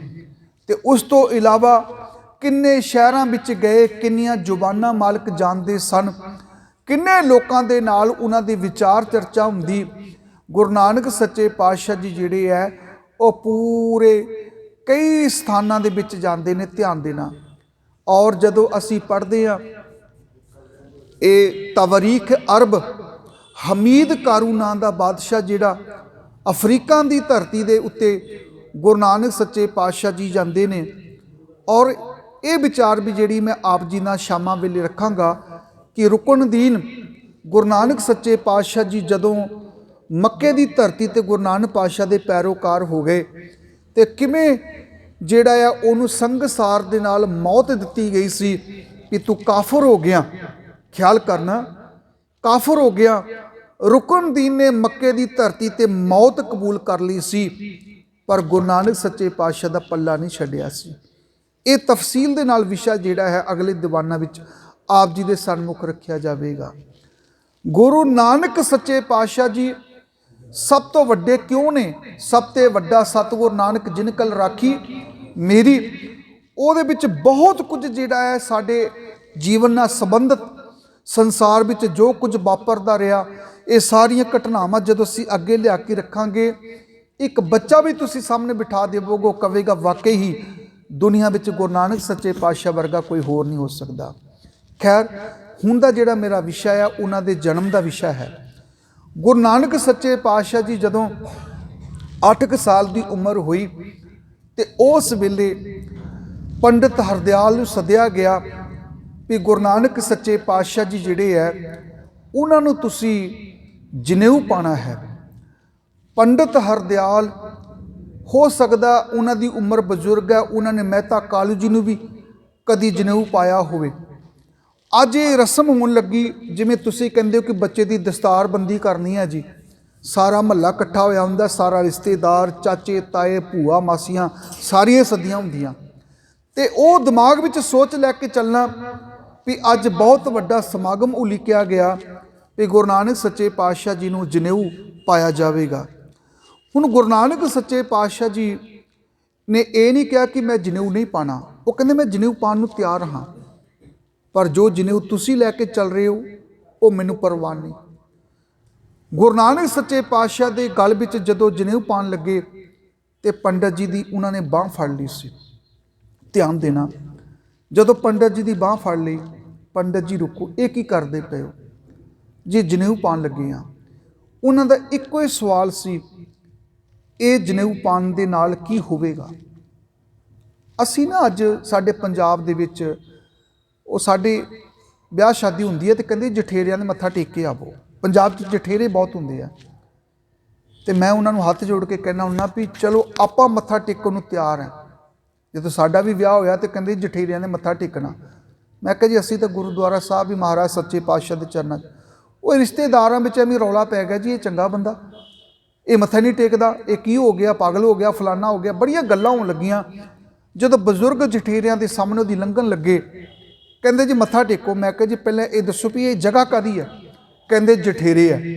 ਮੈਂ ਕਿਹਾ ਜਠੇਰੇ ਹੁੰਦੇ ਵੱਡੇ ਵਡੇਰੇ, ਜੇਠਾ ਵੱਡਾ ਕਿਹਾ ਜਾਂਦਾ ਹੈ, ਜਠੇਰੇ ਨੇ ਵੱਡੇ ਨੇ, ਪਰ ਮੈਨੂੰ ਕਿਸੇ ਇੱਕ ਦਾ ਨਾਮ ਦੱਸ ਦਿਓ ਵੀ ਇਹ ਉਹਦੀ ਸਮਾਧ ਹੈ ਜਾਂ ਫਲਾਣੇ ਦੀ ਹੈ, ਮੈਂ ਮੱਥਾ ਟੇਕਣ ਨੂੰ ਤਿਆਰ ਹਾਂ। ਇਹ ਦੱਸੋ ਹੈ ਕੌਣ? 4 ਇੱਟਾਂ ਰੱਖ ਦਿੱਤੀਆਂ, ਪਲਸਤਰ ਲਾ ਦਿੱਤਾ, ਤੁਸੀਂ ਵਿੱਚ ਦੀਵਾ ਦਿਖਾ ਦਿੱਤਾ, ਤੇ ਮੈਂ ਕਿਹਾ ਇਹ ਜਠੇਰੇ ਥੋੜ੍ਹਾ ਬਣ ਜਾਣਗੇ। ਕਹਿੰਦੇ ਫਿਰ ਤੂੰ ਦੱਸ ਜਠੇਰੇ ਕਿਹੜੇ? ਮੈਂ ਕਿਹਾ ਸਾਡੇ ਜਠੇਰੇ ਹੈ ਛੋਟੇ ਸਾਹਿਬਜ਼ਾਦੇ, ਸਾਡੇ ਜਠੇਰੇ ਹੈ ਵੱਡੇ ਸਾਹਿਬਜ਼ਾਦੇ, ਸਾਡੇ ਜਠੇਰੇ ਹੈ ਬਾਬਾ ਦੀਪ ਸਿੰਘ ਜੀ ਵਰਗੇ, ਸਾਡੇ ਜਠੇਰੇ ਹੈ ਭਾਈ ਮਨੀ ਸਿੰਘ ਵਰਗੇ, ਸਾਡੇ ਜਠੇਰੇ ਹੈ ਉਹ ਮਹਾਨ ਸੰਤ ਮਹਾਂਪੁਰਖ ਜਿਨ੍ਹਾਂ ਨੇ ਸਾਨੂੰ ਗੁਰਬਾਣੀ ਦੇ ਨਾਲ ਜੋੜਿਆ, ਸਾਡੇ ਜਠੇਰੇ ਹੈ ਭਾਈ ਤਾਰੂ ਸਿੰਘ ਵਰਗੇ ਜਿਨ੍ਹਾਂ ਨੇ ਖੋਪਰ ਲੁਹਾ ਕੇ ਕਹਿ ਦਿੱਤਾ ਸੀ ਗੁਰੂ ਦੇ ਪਿਆਰ ਵਾਲਿਆ ਆਉਣ ਵਾਲੇ ਸਮੇਂ ਵਿੱਚ ਤੁਹਾਡੇ ਸਾਹਮਣੇ ਵੀ ਦਰਪੇਸ਼ ਚੁਣੌਤੀਆਂ ਆਉਣਗੀਆਂ, ਪਰ ਇੱਕ ਗੱਲ ਯਾਦ ਰੱਖ ਲਓ, ਕੇਸਾਂ ਤੇ ਰੋਮਾਂ ਦੀ ਬੇਅਦਬੀ ਨਹੀਂ ਹੋਣ ਦੇਣੀ, ਖੋਪਰ ਭਾਵੇਂ ਤੁਹਾਡੇ ਲੈ ਜਾਣ। ਇਹ ਹੈ ਸਾਡੇ ਜਠੇਰੇ, ਇਹ ਹੈ ਸਾਡੇ ਵੱਡੇ ਵਡੇਰੇ ਜਿਨ੍ਹਾਂ ਦੇ ਕੋਲੋਂ ਅਸੀਂ ਸਿੱਖਣਾ। ਜਿੱਧਰ ਤੁਸੀਂ ਲੈ ਕੇ ਤੁਰੇ ਜਾ ਰਹੇ ਹੋ ਆਪਾਂ ਇਹਨਾਂ ਨੂੰ ਮੰਨਦੇ ਕੋਈ ਨਹੀਂ ਹੈ। ਖੈਰ, ਇਹ ਜਦੋਂ ਵੀ ਤੁਸੀਂ ਪੁਰਾਣੀਆਂ ਮਾਨਤਾਵਾਂ ਤੋੜਦੇ ਹੋ, ਤੁਸੀਂ ਨਾ ਮੋਬਾਈਲ ਤੁਹਾਡੇ ਕੋਲ ਕਦੀ ਸਰਚ ਕਰਨਾ, ਚਾਈਨਾ ਦੇ ਵਿੱਚ ਹਜ਼ਾਰਾਂ ਸਾਲਾਂ ਤੱਕ ਕੁੜੀਆਂ ਦੇ ਪੈਰਾਂ ਦੇ ਵਿੱਚ ਲੋਹੇ ਦੀ ਜੁੱਤੀ ਪਾਈ ਜਾਂਦੀ ਸੀ। ਕਿਉਂ? ਉਹਨਾਂ ਲੋਕਾਂ ਦੀ ਸੋਚ ਸੀ ਕਿ ਬੱਚੀਆਂ ਕੁੜੀਆਂ ਦੇ ਪੈਰ ਛੋਟੇ ਹੋਣ ਤਾਂ ਸੋਹਣੇ ਲੱਗਦੇ ਆ। ਉਹ ਪੈਰ ਦੀਆਂ ਉਂਗਲਾਂ ਅੱਗੇ ਦੀ ਚੱਲਣ ਦੀ ਬਜਾਏ ਥੱਲੇ ਨੂੰ ਮੁੜ ਜਾਂਦੀਆਂ ਸੀ। ਪਸ਼ੂਆਂ ਦੇ ਵਰਗੇ ਨਿੱਕੇ ਨਿੱਕੇ ਪੈਰ ਹੋਇਆ ਕਰਦੇ ਸੀ। ਕਦੀ ਤੁਸੀਂ ਦੇਖ ਲੈਣਾ, ਸਰਚ ਕਰ ਲੈਣਾ, ਮੋਬਾਈਲ ਤੁਹਾਡੇ ਕੋਲ ਹੈ। ਹਜ਼ਾਰਾਂ ਸਾਲਾਂ ਤੱਕ ਚਾਈਨਾ ਦੇ ਜਿਹੜੇ ਲੋਕ ਨੇ ਉਹ ਬੱਚੀਆਂ ਤੇ ਤਸ਼ੱਦਦ ਕਰਦੇ ਰਹੇ। ਉਹਨਾਂ ਦੇ ਪੈਰਾਂ ਦੇ ਵਿੱਚ ਜੁੱਤੀਆਂ ਪਾਉਂਦੇ ਰਹੇ ਲੋਹੇ ਦੀਆਂ, ਤੇ ਉਹ ਬੱਚੀਆਂ ਜਿਹੜੀਆਂ 10 ਕਦਮ ਤੁਰ ਵੀ ਨਹੀਂ ਸਕਦੀਆਂ ਸੀ। ਇੰਡੀਆ ਵਰਗਾ ਦੇਸ਼ ਜਿੱਥੇ ਹਜ਼ਾਰਾਂ ਧੀਆਂ ਬੱਚੀਆਂ ਨੂੰ ਜਿਉਂਦੇ ਅੱਗ ਵਿੱਚ ਸਾੜ ਦਿੱਤਾ ਗਿਆ। ਕਿਉਂ? ਇਸ ਦਾ ਪਤੀ ਮਰ ਗਿਆ, ਇਹਨੂੰ ਹੁਣ ਪਤੀ ਦੇ ਨਾਲ ਹੀ ਸਤੀ ਕੀਤਾ ਜਾਵੇਗਾ। ਧਿਆਨ ਦੇਣਾ, ਰਾਜਸਥਾਨ ਦਾ ਸੀਕਰ ਜਿਹੜਾ ਹੈ ਨਾ, ਸੀਕਰ 1974-75 ਦੇ ਵਿੱਚ ਅਖੀਰਲੇ ਇਸ ਡੇਟ ਵਿੱਚ ਅਖੀਰਲੀ ਸਤੀ ਜਿਹੜੀ ਕੀਤੀ ਗਈ ਸੀ। ਸੀਕਰ ਜਿਹੜਾ ਆ ਰਾਜਸਥਾਨ ਦਾ ਜ਼ਿਲ੍ਹਾ, ਇਸ ਜ਼ਿਲ੍ਹੇ ਦੇ ਵਿੱਚ ਜਿਹੜਾ ਆ ਅਖੀਰਲਾ ਸਤੀ ਕੀਤਾ ਗਿਆ ਸੀ। ਇਹ 74-75 ਦੀਆਂ ਗੱਲਾਂ ਨੇ। ਧਿਆਨ ਦੇਣਾ, ਉਦੋਂ ਸਾਡੇ ਸਾਰਿਆਂ ਦਾ ਜਨਮ ਹੋਇਆ ਪਿਆ ਸੀ ਤੇ ਉਹ ਅਜੇ ਤੱਕ ਵੀ ਕੇਸ ਚੱਲਦਾ ਪਿਆ ਸੀ। ਤੇ ਉਸ ਕੇਸ ਦੇ ਵਿੱਚ ਸਾਰੇ ਦੇ ਸਾਰੇ ਬੰਦੇ ਬਰੀ ਹੋ ਗਏ। ਕੁਝ ਨੂੰ ਸਜ਼ਾ ਮਿਲੀ, ਬਾਕੀ ਸਾਰੀ ਬਰਾਦਰੀ ਉਹਨਾਂ ਨੇ ਬਰੀ ਕਰ ਦਿੱਤੀ। ਉਸ ਵੇਲੇ ਹਜ਼ਾਰਾਂ ਲੱਖਾਂ ਧੀਆਂ ਬੱਚੀਆਂ ਨੂੰ ਸਤੀ ਕਰਕੇ ਅੱਗ ਵਿੱਚ ਜਿਉਂਦਾ ਸਾੜਿਆ ਜਾਂਦਾ ਸੀ ਤੇ ਕਿਹਾ ਜਾਂਦਾ ਸੀ ਇਹ ਤਾਂ ਸਾਡੀ ਰਵਾਇਤ ਚੱਲਦੀ ਆ ਰਹੀ ਹੈ, ਇਹ ਸਾਡਾ ਕਲਚਰ ਹੈ, ਇਹ ਸਾਡਾ ਸੱਭਿਆਚਾਰ ਹੈ, ਇਹ ਸਾਡੀਆਂ ਮਨੌਤਾਂ ਨੇ। ਜ਼ਰੂਰੀ ਨਹੀਂ ਕਿ ਪੁਰਾਣੀਆਂ ਸਾਰੀਆਂ ਮਨੌਤਾਂ ਜਿਹੜੀਆਂ ਨੇ ਉਹ ਸਹੀ ਹੋਣ। ਗੁਰਬਾਣੀ ਦੇ ਟੇਕ ਲੈ ਕੇ, ਆਸਰਾ ਲੈ ਕੇ ਜੋ ਸਹੀ ਹੈ ਉਹਨੂੰ ਸਹੀ ਕਹਿ ਦੇਣਾ, ਜੋ ਗਲਤ ਹੈ ਉਹਨੂੰ ਚੁੱਕ ਕੇ ਬਾਹਰ ਮਾਰਨਾ, ਉਹਦੀ ਪਰਵਾਹ ਨਹੀਂ ਕਰਨੀ ਚਾਹੀਦੀ। ਜਿਹੜੇ ਲੋਕ ਸੰਸਾਰ ਵਿੱਚ ਆ ਕੇ ਇਹਨਾਂ ਟੁੱਟੀਆਂ ਭੱਜੀਆਂ ਘਿਸੀਆਂ ਪਿੱਟੀਆਂ ਮਾਨਤਾਵਾਂ ਨੂੰ ਤੋੜ ਦਿੰਦੇ ਨੇ, ਇਤਿਹਾਸ ਉਹਨਾਂ ਦਾ ਲਿਖਿਆ ਜਾਂਦਾ ਹੈ। ਲਕੀਰ ਦੇ ਫਕੀਰ ਬਣ ਕੇ ਜਿਹੜੇ ਤੁਰ ਪੈਂਦੇ ਨੇ, ਤੁਸੀਂ ਸਰਚ ਕਰਕੇ ਦੇਖਣਾ, ਤੁਰਕੀ ਦੇ ਵਿੱਚ ਹਜ਼ਾਰਾਂ ਭੇਡਾਂ ਮਾਰੀਆਂ ਗਈਆਂ। ਪਤਾ ਕਿਉਂ? ਇੱਕ ਭੇਡ ਤੁਰੀ ਜਾ ਰਹੀ ਸੀ ਔਰ ਪਹਾੜ ਤੋਂ ਉਹ ਡਿੱਗ ਗਈ, ਸਾਰੀਆਂ ਪਿੱਛੇ ਤੁਰੀਆਂ ਜਾ ਰਹੀਆਂ, ਦੇਖਿਆ ਨਹੀਂ ਕਿਸੇ ਨੇ, ਸਾਰੀਆਂ ਭੇਡਾਂ ਵਿੱਚ ਮਰ ਗਈਆਂ। ਉਹਨੂੰ ਕਿਹਾ ਜਾਂਦਾ ਭੇਡ ਚਾਲ। ਗੁਰੂ ਨਾਨਕ ਸੱਚੇ ਪਾਤਸ਼ਾਹ ਜੀ ਤੋਂ ਪਹਿਲਾਂ ਵੀ ਜਨੇਊ ਪਾਏ ਜਾ ਰਹੇ ਸੀ। ਜਨੇਊ ਬਾਬਾ ਸ਼ਿਵ ਰਾਮ ਨੇ ਵੀ ਪਾਇਆ ਸੀ, ਜਨੇਊ ਬਾਬਾ ਕਾਲੂ ਜੀ ਨੇ ਵੀ ਪਾਇਆ ਸੀ, ਜਨੇਊ ਬਾਬਾ ਜਿਹੜਾ ਲਾਲੂ ਜੀ ਜਿਹੜੇ ਸਨ ਚਾਚਾ ਗੁਰੂ ਨਾਨਕ ਪਾਤਸ਼ਾਹ ਦੇ, ਉਹਨਾਂ ਨੇ ਵੀ ਪਾਇਆ ਸੀ। ਬਰਾਦਰੀ ਦੇ ਸਾਰੇ ਲੋਕਾਂ ਨੇ ਜਨੇਊ ਪਾਇਆ। ਧੰਨ ਸਾਹਿਬ ਸ੍ਰੀ ਗੁਰੂ ਨਾਨਕ ਪਾਤਸ਼ਾਹ ਜੀ ਨੇ ਜਦੋਂ ਜਨੇਊ ਪਾਉਣ ਲੱਗੇ ਤੇ ਉਸ ਵੇਲੇ ਕਹਿਣ ਲੱਗੇ ਜੀ ਜਨੇਊ ਕਾਹਦੇ ਵਾਸਤੇ ਪਾ ਰਹੇ ਹੋ? ਕਹਿੰਦੇ ਜੀ ਇਹਦੇ ਪਾਉਣ ਦੇ ਨਾਲ ਤੁਸੀਂ ਧਰਮੀ ਹੋ ਜਾਵੋਗੇ, ਧਰਮ ਗ੍ਰਹਿਣ ਕਰ ਲਵੋਗੇ। ਗੁਰੂ ਨਾਨਕ ਸੱਚੇ ਪਾਤਸ਼ਾਹ ਜੀ ਫਰਮਾਨ ਕਰਨ ਲੱਗੇ, ਮੈਨੂੰ ਇੱਕ ਗੱਲ ਸਮਝਾਓ, ਅਗਰ ਮੈਂ ਜਨੇਊ ਪਾ ਕੇ ਲੋਕਾਂ ਦਾ ਹੱਕ ਮਾਰਦਾ ਰਿਹਾ, ਜਨੇਊ ਪਾ ਕੇ ਲੋਕਾਂ ਦੀ ਠੱਗੀ ਚੋਰੀ ਕਰਦਾ ਰਿਹਾ, ਜਨੇਊ ਪਾ ਕੇ ਮੈਂ ਝੂਠ ਬੋਲਦਾ ਰਿਹਾ, ਤੇ ਕੀ ਮੈਂ ਧਰਮੀ ਰਵਾਂਗਾ? ਇਹ ਉਹਨਾਂ ਦਾ ਪਹਿਲਾ ਸਵਾਲ ਸੀ। ਪੰਡਤ ਜੀ ਸੋਚਾਂ 'ਚ ਪੈ ਗਏ, ਕਹਿੰਦੇ ਨਹੀਂ। ਤੇ ਕਹਿੰਦੇ ਜਦੋਂ ਮਨੁੱਖ ਦਾ ਜੀਵਨ ਜਿਹੜਾ ਹੈ, ਦੇਖੋ ਇੱਕ ਗੱਲ ਯਾਦ ਰੱਖ ਲੈਣਾ, ਬੜੇ ਧਿਆਨ ਨਾਲ ਸੁਣਨਾ, ਮੈਂ ਪ੍ਰਬੰਧਕ ਵੀਰਾਂ ਦੇ ਵਿੱਚ ਚਰਨਾਂ 'ਚ ਬੇਨਤੀ ਕਰਾਂਗਾ, ਬੜੇ ਧਿਆਨ ਨਾਲ ਸੁਣੋ। ਅਸੀਂ ਜਨੇਊ ਦੀਆਂ ਗੱਲਾਂ ਕਰਦੇ ਪਏ ਹਾਂ ਤੇ ਗੁਰਬਾਣੀ ਦਾ ਪ੍ਰਮਾਣ ਵੀ ਦੇ ਦਿੰਦੇ ਆ, ਨਾ ਇਹ ਟੁੱਟੇ ਨਾ ਮਲ ਲੱਗੇ, ਨਾ ਇਹ ਜਲੇ ਨਾ ਜਾਏ। ਤੇ ਜੇ ਸਾਨੂੰ ਕੱਲ ਕਿਸੇ ਨੇ ਸਵਾਲ ਕਰਤਾ ਵੀ ਚਲੋ ਸਾਡੇ ਜਨੇਊ ਤੇ ਤੁਸੀਂ ਸਵਾਲ ਕਰਦੇ ਹੋ, ਤੁਸੀਂ ਵੀ ਤਾਂ ਕਿਰਪਾਨ ਪਾਉਂਦੇ ਹੋ, ਕਿ ਉਹ ਨਹੀਂ ਟੁੱਟਦੀ? ਕਿ ਗਾਤਰਾ ਮੈਲਾ ਨਹੀਂ ਹੁੰਦਾ? ਕਿ ਉਹ ਜਰਜਰਾ ਨਹੀਂ ਹੁੰਦਾ? ਤੁਸੀਂ ਕੀ ਜਵਾਬ ਦੇਵੋਗੇ? ਇਹ ਇੱਕ ਬੜਾ ਵੱਡਾ ਸਵਾਲ ਹੈ ਜੋ ਸਾਨੂੰ ਪੁੱਛਿਆ ਜਾਵੇਗਾ। ਤਾਂ ਇਹਦਾ ਜਵਾਬ ਕੀ ਹੈ? ਚਾਹੇ ਜਨੇਊ ਹੈ, ਚਾਹੇ ਕਿਰਪਾਨ ਹੈ, ਚਾਹੇ ਬਪਤਿਸਮਾ ਹੈ, ਚਾਹੇ ਸੁन्नत ਹੈ, ਇਹ ਇੱਕ ਨਿਸ਼ਾਨੀ ਹੁੰਦੀ ਹੈ, ਇੱਕ ਸਿੰਬਲ ਹੁੰਦਾ ਹੈ ਧਰਮ ਦਾ। ਤੁਸੀਂ ਇੱਕ ਦੁਕਾਨ ਤੇ ਜਾਂਦੇ ਹੋ ਤੇ ਕਿਸੇ ਨੂੰ ਪੁੱਛਦੇ ਜੀ ਮੈਂ ਦੇਸੀ ਘਿਓ ਲੈਣਾ, ਦੇਸੀ ਘਿਓ ਲੈਣਾ। ਦੇਸੀ ਘਿਓ ਲਫ਼ਜ਼ ਜਿਹੜਾ ਹੈ ਇਹ 40 ਕੁ ਸਾਲ ਤੋਂ ਬਣਿਆ। ਪਹਿਲਾਂ ਦੇਸੀ ਘਿਓ ਕੋਈ ਨਹੀਂ ਕਹਿੰਦਾ ਹੁੰਦਾ ਸੀ, ਪਹਿਲਾਂ ਇਕੱਲਾ ਘਿਓ ਹੁੰਦਾ ਸੀ। ਇਹ ਦੇਸੀ ਘਿਓ ਉਦੋਂ ਦਾ ਮੰਗਣ ਲੱਗੇ ਆ ਜਦੋਂ ਦੇ ਰਿਫਾਈਨਡ ਆ ਗਏ ਤੇ ਡਾਲਡਾ ਆ ਗਿਆ ਤੇ ਰੱਥ ਆ ਗਿਆ ਤੇ ਫਲਾਨਾ ਆ ਗਿਆ। ਪਹਿਲਾਂ ਤਾਂ ਹੁੰਦਾ ਹੀ ਨਹੀਂ ਸੀ ਇਹ ਚੀਜ਼ਾਂ। ਪਹਿਲਾਂ ਸਿੰਪਲ ਘਿਓ ਹੁੰਦਾ ਸੀ, ਦੇਸੀ ਘਿਓ, ਉਹੀ ਲੋਕ ਵਰਤਦੇ ਸੀ, ਜਾਂ ਸਰੋਂ ਦਾ ਤੇਲ ਹੁੰਦਾ ਸੀ। ਅੱਜ ਜਦੋਂ ਅਸੀਂ ਜਾਂਦੇ ਹਾਂ ਦੁਕਾਨ ਦੇ ਉੱਤੇ ਤੇ ਦੁਕਾਨ ਦੇ ਬਾਹਰ ਲਿਖਿਆ ਹੁੰਦਾ ਇੱਥੇ ਸ਼ੁੱਧ ਦੇਸੀ ਘਿਓ ਮਿਲਦਾ ਹੈ। ਬੜੇ ਧਿਆਨ ਨਾਲ ਸੁਣਨਾ, ਇੱਥੇ ਸ਼ੁੱਧ ਦੇਸੀ ਘਿਓ ਮਿਲਦਾ ਹੈ। ਜਿੱਥੇ ਬੋਰਡ ਲਿਖਿਆ ਹੋਇਆ ਉੱਥੇ ਨਹੀਂ ਮਿਲਦਾ, ਮਿਲਦਾ ਅੰਦਰ ਹੈ। ਦੁਕਾਨ ਦੇ ਲਿਖਿਆ ਬਾਹਰ ਹੈ। ਬਾਹਰ ਦਾ ਉਹ ਸ਼ਾਈਨ ਬੋਰਡ ਜਿਹੜਾ ਲੱਗਾ ਹੋਇਆ ਉਹ ਦੱਸਦਾ ਪਿਆ ਇੱਥੇ ਜੋ ਵੀ ਤੁਹਾਨੂੰ ਮਿਲੇਗਾ ਉਹ ਸ਼ੁੱਧ ਮਿਲੇਗਾ। ਹੁਣ ਕੋਈ ਬੰਦਾ ਉਸ ਬੋਰਡ ਨੂੰ ਪੜ੍ਹ ਕੇ ਉਸ ਦੁਕਾਨ ਦੇ ਅੰਦਰ ਚਲਾ ਜਾਵੇ ਤੇ ਅੰਦਰ ਉਹਨੂੰ ਮਿਲਾਵਟ ਮਿਲ ਜਾਵੇ, ਉਹ ਬਾਹਰ ਆ ਕੇ ਕਹੇਗਾ ਦਫਾ ਕਰੋ ਇਹਨਾਂ ਨੂੰ, ਉੱਚੀ ਦੁਕਾਨ ਫੀਕਾ ਪਕਵਾਨ ਇਹ ਕੀ ਕਰਦੇ ਪਏ ਨੇ। ਬਾਹਰ ਬੋਰਡ ਲਾਇਆ ਦੇਸੀ ਘਿਓ, ਅੰਦਰ ਕੁਛ ਹੋਰ ਹੀ ਮਿਲਾਵਟ ਪਾ ਕੇ ਦੇਈ ਜਾ ਰਹੇ ਹੋ। ਇਸ ਦੁਕਾਨ ਤੇ ਮੁੜ ਕੇ ਕੋਈ ਜੀ ਬੱਚਾ ਨਾ ਜਾਵੇ। ਇਹ ਲੋਕੀ ਢੋਂਗੀ ਨੇ, ਇਹ ਲੋਕੀ ਫਰੇਬੀ ਨੇ, ਇਹ ਲੋਕੀ ਦਗਾਬਾਜ਼ ਨੇ, ਇਹ ਲੋਕੀ ਬੇਈਮਾਨ ਨੇ। ਐ ਗੁਰੂ ਦੇ ਸਿੱਖਾ, ਤੂੰ ਕਿਰਪਾਨ ਪਾਈ ਹੋਈ ਹੈ, ਤੇਰੀ ਕਿਰਪਾਨ ਦੱਸਦੀ ਪਈ ਹੈ ਇੱਥੇ ਜੋ ਵੀ ਮਿਲੇਗਾ ਉਹ ਖਾਲਿਸ ਮਿਲੇਗਾ। ਆਖੋ ਸਤਨਾਮ ਸ੍ਰੀ। ਇੱਥੇ ਜੋ ਮਿਲੇਗਾ ਉਹ ਖਾਲਿਸ ਮਿਲੇਗਾ। ਖਾਲਸ ਦੇਸੀ ਘਿਓ, ਖਾਲਸ ਖਾਲਸਾ, ਖਾਲਸਾ ਮੇਰੋ ਰੂਪ ਹੈ, ਖਾਸ ਖਾਲਸੇ में हो करो निवास। ਇਹ ਕਿਹਨੇ ਕਿਹਾ? ਇਹ ਗੁਰੂ ਗੋਬਿੰਦ ਸਿੰਘ ਜੀ ਫਰਮਾਨ ਕਰਦੇ ਨੇ, ਖਾਲਸੇ में हो करो निवास। ਇਸ ਦੁਕਾਨ ਦੇ ਅੰਦਰ, ਇਸ ਘਰ ਦੇ ਅੰਦਰ ਉਹ ਆਪ ਕਲਗੀਧਰ ਪਾਤਸ਼ਾਹ ਨਿਵਾਸ ਕਰਦਾ ਪਿਆ। ਕੋਈ ਇਨਸਾਨ ਸਾਡੀ ਕਿਰਪਾਨ ਦੇ ਕੇ, ਸਾਡੀ ਦਸਤਾਰ ਦੇ ਕੇ, ਸਾਡੇ ਤੋਂ ਕੋਈ ਆਸ ਲਗਾ ਕੇ ਆ ਜਾਵੇ, ਇਹ ਬੰਦਾ ਮੇਰੀ ਹੈਲਪ ਕਰੇਗਾ, ਇਹ ਬੰਦਾ ਈਮਾਨਦਾਰ ਹੋਵੇਗਾ, ਇਹ ਤੋਂ ਕੱਪੜਾ ਖਰੀਦਾਂਗੇ ਇਹ ਵਧੀਆ ਦੇਵੇਗਾ, ਇਹ ਤੋਂ ਸਮਾਨ ਖਰੀਦਾਂਗੇ ਇਹ ਵਧੀਆ ਦੇਵੇਗਾ, ਉਹ ਘਰ ਜਾ ਕੇ ਦੇਖੇਗਾ ਕਿ ਇਸ ਬੰਦੇ ਨੇ ਬੇਈਮਾਨੀ ਕੀਤੀ ਹੈ, ਉਹ ਸਾਡੀ ਕਿਰਪਾਨ ਤੇ ਵੀ ਸਵਾਲ ਖੜਾ ਕਰੇਗਾ ਤੇ ਸਾਡੇ ਤੇ ਵੀ ਖੜਾ ਕਰੇਗਾ ਤੇ ਸਾਡੇ ਗੁਰੂ ਤੇ ਵੀ ਜਿਹੜਾ ਹੈ ਸਵਾਲ ਖੜਾ ਕਰੇਗਾ। क्योंकि तेरा ये बाहर का जो बैनर है, तेरा जो सिंबल है, तेरी जो किरपान है, ये तो लोगों को ये दसदी पई सी भी खालिस है, पर तेरे बोलों तो, तेरे जीवन तो पता लगता पिया ये सिर्फ लोगों को दिखावे मात्र, तेरे अंदर कुछ होर ही चलता पिया। आखो सतनाम श्री। गुरु नानक सच्चे पातशाह जी ने उत्थे गल जनेऊ दी नहीं कीती सी।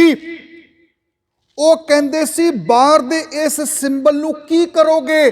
ਚਾਹੇ ਕੋਈ ਬਪਤਿਸਮਾ ਲੈ ਲਵੇ, ਚਾਹੇ ਕੋਈ ਸੁਨਨਤ ਕਰ ਲਵੇ, ਚਾਹੇ ਕੋਈ ਕਿਰਪਾਨ ਪਾ ਲਵੇ, ਚਾਹੇ ਕੋਈ ਜਨੇਊ ਪਾ ਲਵੇ। ਅੱਜ ਦੇ ਸਮੇਂ ਵਿੱਚ ਸਭ ਕੁਝ ਅਸੀਂ ਕਰਦੇ ਹਾਂ। ਗੁਰੂ ਨਾਨਕ ਪਾਤਸ਼ਾਹ ਜੀ ਫਰਮਾਨ ਕਰਦੇ ਨੇ, ਬਾਹਰ ਮੁਖੀ ਤਾਂ ਤੁਸੀਂ ਧਾਰਮਿਕ ਬਣ ਗਏ, ਕਿ ਤੁਹਾਡੇ ਅੰਦਰ ਦਇਆ ਹੈ? ਓਏ ਜੇ ਆਵੇ ਆਸ ਕਰ, ਜਾਏ ਨਿਰਾਸੇ ਕਿਤ, फल फिके फुल बक बके कम न आवे, पत मिठत नीवी नानका गुण चंगियाइयां, तत तेरे च मिठास, तेरे च निर्मानता, तेरे च ईमानदारी, तेरे च प्यार। जे ये चीज़ां तेरे अंदर है ते सज्जना अपने आप नूं धर्मी अखवाई। जे चीज़ां तेरे अंदर नहीं है ते माफ़ कर देना, फिर तू अपने आप नूं धर्मी ना अखवाया कर, किते भुलेखे विच ना घूमदा रहीं। पंडित जी इस जनेऊ नूं पाउण दे नाल की होवेगा? तुसी धर्मी बन जावोगे। मालिक कहण लगे, जद मैं कमाई नहीं वो कीती धर्मी वाली, ते बाहरी तौर ते मैं इस सिंबल दे नाल, इस चिन्ह दे नाल मैं किवें धर्मी बन सकदा हाँ? मैनूं वो जनेऊ देवो जी जिस जनेऊ नूं पा के मेरे अंदर दया पैदा हो सके। आखो सतनाम श्री। ਅਸੀਂ ਬੱਚੇ ਨੂੰ ਸਕੂਲ 'ਚ ਪੜ੍ਹਨੇ ਪਾਉਂਦੇ ਆ। ਸਾਰੇ ਹੀ ਨਗਰ ਵਿੱਚ 20 ਸਕੂਲ ਨੇ, 25 ਸਕੂਲ ਨੇ। ਅਸੀਂ ਕਿਹੜੇ ਸਕੂਲ 'ਚ ਜਾਂਦੇ ਆ ਜਿੱਥੋਂ ਆਵਾਜ਼ ਆਉਂਦੀ ਪਈ ਹੈ ਸਮਾਜ ਵਿੱਚੋਂ ਕਿ ਫਲਾਣੇ ਸਕੂਲ 'ਚ ਪੜ੍ਹਾਈ ਬਹੁਤ ਚੱਲਦੀ ਪਈ ਹੈ। ਅਸੀਂ ਗਏ, ਆਓ ਜੀ ਬੈਠੋ ਜੀ, ਦਫ਼ਤਰ 'ਚ ਬਹਿ ਗਏ ਪ੍ਰਿੰਸੀਪਲ ਸਰ ਦੇ ਕੋਲ, ਜੀ ਬੱਚਾ ਅਸੀਂ ਤੁਹਾਡੇ ਤੋਂ ਪੜ੍ਹਨਾ ਪਾਉਣਾ ਚਾਹੁੰਦੇ ਹਾਂ। ਜੀ ਜ਼ਰੂਰ ਜੀ, ਮੋਸਟ ਵੈਲਕਮ। पर हथ जोड़ के बेनती असी जिहड़ा पहले स्कूल च पाया सी ना बच्चा, उत्थे बच्चे नूं अंग्रेजी नहीं पढ़ाते सी, उत्थे मैथ नहीं पढ़ाते सी, बच्चे दा साल बर्बाद करता। कि तुसी साडे बच्चे नूं ये चीज़ां सिखाओगे? कि तुहाडे स्कूल विच इस गल दी गारंटी है कि साडा बच्चा मैथ वधिया पढ़ेगा, अंग्रेजी फराटे की तरह बोलेगा? कहंदा जी चिंता ना करो, ये सब कुछ असी बच्चे नूं दवांगे। पंडित जी तुसी जनेऊ पा रहे हो, तुसी ये दसो कि ये पाण दे नाल मेरे अंदर दया, धर्म, निर्माणता, ये चीज़ां पैदा हो सकदियां? पंडित जी चुप कर गए, क्योंकि वो चीज़ां नहीं दे सकते सी। वो सिंबल दे सकते ने, पर सिंबल दे नाल जिहड़ी है, देखो मैं बेनती करां, संसार विच दो तरीके दीयां चीज़ां ने। तुसी सारा माल खरीदियो बेचदे हो, दुकानदार मेरे वीर हो, कारोबार करदे हो। एक हुंदी है क्वांटिटी, एक हुंदी है क्वालिटी। क्वांटिटी बहुतात, कितनी क्वांटिटी है, क्वालिटी दे विच क्वांटिटी नहीं देखी जाती। ਜਿਹੜੇ 10 ਲੱਖ ਆਏ ਨੇ ਚਮਕੌਰ ਦੀ ਗੜੀ ਨੂੰ ਘੇਰਨ ਵਾਲੇ, ਉਹ ਕੁਆਂਟੀਟੀ ਵਿੱਚ ਸਨ, ਕੁਆਲਿਟੀ ਨਹੀਂ ਸੀ। ਉਹ ਆਪਣੀ ਜਾਨ ਬਚਾਉਣ ਵਾਲਿਆਂ ਵਿੱਚੋਂ ਸੀ ਵੀ ਲੜੋ ਪਰ ਬਚਾ ਕਰਕੇ ਲੜੋ। ਜਿਹੜੇ 10 ਲੱਖ ਚਮਕੌਰ ਦੀ ਗੜੀ ਨੂੰ ਅਟੈਕ ਕਰਦੇ ਨੇ, ਉਹ ਕੁਆਂਟੀਟੀ ਹੈ ਬਹੁਤ ਜ਼ਿਆਦਾ। 10 ਲੱਖ ਮਰਨ ਵਾਲੇ ਕਿੰਨੇ ਨੇ ਅੱਗੇ ਹੋ ਕੇ? ਨਾ ਜੀ, ਨੌਕਰੀ ਪਿੱਛੇ ਜਾਨ ਗਵਾਉਣੀ ਹੈ। ਜਿਹੜੇ ਅੰਦਰ 40 ਹੈ, वो क्वांटिटी नहीं है, वो क्वालिटी है। उन्होंने पूछा जा रहा कौन मरन वाला? सारे कहते असी सारे मरन वाले हैं। आखो सतनाम श्री। संसार दे विच बहुतात ना देखा करो, कौन किन्ने लोकी किधर जुड़े हुए ने। नहीं नहीं, उत्थे क्वांटिटी हो सकती है, उत्थे क्वालिटी नहीं हो सकती। गुरु नानक सच्चे पातशाह जी ने सानू समझाया, दुनिया के पिछे ना लगो, अंदर की क्वालिटी पैदा करो। तो जदों तुहाडे अंदर क्वालिटी पैदा हो जाएगी, तमाम दुनिया तुहाडे पिछे पिछे लगेगी जी। जिमें दा तुहाडा बच्चा है, साडा बच्चा भी इहो जिहा बन जाए। जिमें तुहाडा है जी जीवन, साडा भी जीवन इहो जिहा बन जाए। गुरु नानक पातशाह जी ने फरमान किया, दया कपा संतोख सूत जत गंडी सत वट। 4 चीज़ां, दया, संतोख, जत ते सत। जत उच्चा जीवन, सत दानी सुभा। जत उच्चा जीवन, सत दानी सुभा। जत सत, जत उच्चा जीवन जति, सत दानी सुभा। दया, लोकां दी पीड़ा नूं समझना, ध्यान देना। दया कपा संतोख, अपने आप विच ही मस्त रहना। आखो सतनाम श्री। आ 4 चीज़ां हैं जनेऊ जो सानू दिता गुरु नानक पातशाह जी। उन्होंने मना थोड़ा किया, कहते जनेऊ पाओ, मैं तुहानू जनेऊ देना। किहड़ा? तुहाडे अंदर दया होए, किसी दे दर्द नूं महसूस करो, इहदा दर्द किहो जिहा है। तुहाडी दुकानां ते नौकर है, महसूस करो कि इहदे बच्चे भी है। तुहाडा छोटा भरा बड़ा रौला पैंदा समाज के अंदर जी, बड़े ने छोटे दा दुकान मल ली, बड़े ने छोटे दा पैसा मल लिया। माँ बाप कहते हैं जी मैं छोटे नूं देना, बड़ा रोंदा पिया, लो जी बजुर्गों ने छोटे नूं देता, मैनू बाहर ही कढ़ दिता। ये दया नहीं है साडे अंदर। वो दया साडे अंदर आ जावे, जदों दया आवेगी बंदा बंदे नूं बंदा समझेगा। गुरु नानक पातशाह फरमान कर लगे, अंदर दया पैदा करो। जदों तुहाडे अंदर दया पैदा होगी, फिर तुहाडा जीवन संतोखी हो जाएगा। दया कपा संतोख सूत। संतोख की हुंदा? जो मिल गया बस मौजां ही मौजां, जो मिल गया उहदे च आनंद ही आनंद है, उहनूं संतोख कहा गया। जदों तुहाडे कोल जो मिलिया उह च आनंद लैंदे पए हो, फिर तुहाडा जीवन जती होवे। जती दा मतलब करैक्टर। करैक्टर करके बंदा एका नारी जती होए पर नारी धी भैन बखाने के बचन असी रहतनामे च पढ़ते हाँ। जत मैंने अपनिया इंद्रियां नूं अपने काबू विच रखना, अपने जज्बातां नूं, अपनिया वासनावां नूं काबू विच रखना। ते अगे आ गया जी सत। सतियां मन संतोख उपजे। सतियां दा मतलब हुंदा दानी। सत दान, ਤੁਹਾਡੇ ਅੰਦਰ ਜਦੋਂ ਦਇਆ ਭਾਵ ਆਵੇਗੀ, ਤੁਹਾਡਾ ਜੀਵਨ ਸੰਤੋਖੀ ਹੋਵੇਗਾ, ਤਾਂ ਹੀ ਤੁਸੀਂ ਦਾਨ ਕਰ ਸਕਦੇ ਹੋ। ਜਿਹੜਾ ਬੰਦਾ ਆਪ ਹੀ ਅਜੇ ਤੱਕ ਭੁੱਖਾ ਆ, ਉਹ ਲੋਕਾਂ ਨੂੰ ਕੀ ਵੰਡ ਸਕਦਾ ਹੈ? ਇਹੀ ਕਾਰਨ ਹੈ, ਜੇ ਗੁਰੂ ਨਾਨਕ ਪਾਤਸ਼ਾਹ ਨੇ ਜਤ ਸਤ ਦੀ ਮੰਗ ਕੀਤੀ ਸੀ, ਸਾਰੀ ਦੁਨੀਆ ਏਡਜ਼ ਵਿੱਚ ਮਰਦੀ ਪਈ ਹੈ, ਜੇ ਬਚਿਆ ਤੇ ਗੁਰੂ ਦਾ ਸਿੱਖ ਬਚਿਆ ਹੋਇਆ ਹੈ। ਧਿਆਨ ਦੇਣਾ, ਸਾਰੀ ਦੁਨੀਆ ਤਮਾਕੂ ਦਾ ਕੈਂਸਰ ਲੈ ਕੇ ਮਰਦੀ ਪਈ ਹੈ, ਤੇ ਬਚਿਆ ਗੁਰੂ ਦਾ ਸਿੱਖ ਬਚਿਆ ਹੋਇਆ ਹੈ। ਦੁਨੀਆ 'ਚ ਲੰਗਰ ਲੱਗਦੇ ਪਏ ਨੇ, ਦੁਨੀਆ ਨੂੰ ਭੋਜਨ ਛਕਾਇਆ ਜਾ ਰਿਹਾ, ਲੰਗਰ ਛਕਾਇਆ ਜਾ ਰਿਹਾ, ਤੇ ਉਹ ਦਾਨੀ ਸੁਭਾਅ ਤਾਂ ਸੀ, ਉਹ ਸੱਤ ਤਾਂ ਸੀ ਜਿਹੜਾ ਗੁਰੂ ਨਾਨਕ ਪਾਤਸ਼ਾਹ ਨੇ ਉਸ ਵੇਲੇ ਮੰਗ ਕੀਤੀ ਹੈ। ਗੁਰੂ ਨਾਨਕ ਪਾਤਸ਼ਾਹ ਦੀ ਕਿਰਪਾ ਕਰਨ। ਮੈਂ 5 ਮਿੰਟ ਜ਼ਿਆਦਾ ਲੈ ਗਿਆ। ਅਗਲੇ ਦੀਵਾਨਾਂ ਵਿੱਚ ਆਪ ਜੀ ਨਾਲ ਵਿਚਾਰ ਸਾਂਝੀ ਕੀਤੀ ਜਾਵੇਗੀ। ਇੰਨੀਆਂ ਬੇਨਤੀਆਂ ਪ੍ਰਵਾਨ ਕਰਨੀਆਂ ਜੀ, ਭੁੱਲ ਚੁੱਕ ਦੀ ਖਿਮਾ। ਫਤਿਹ ਦਾ ਜਵਾਬ ਫਤਿਹ ਦੇਣਾ। ਆਖੋ ਜੀ ਵਾਹਿਗੁਰੂ ਜੀ ਕਾ ਖਾਲਸਾ, ਵਾਹਿਗੁਰੂ ਜੀ ਕੀ ਫਤਿਹ।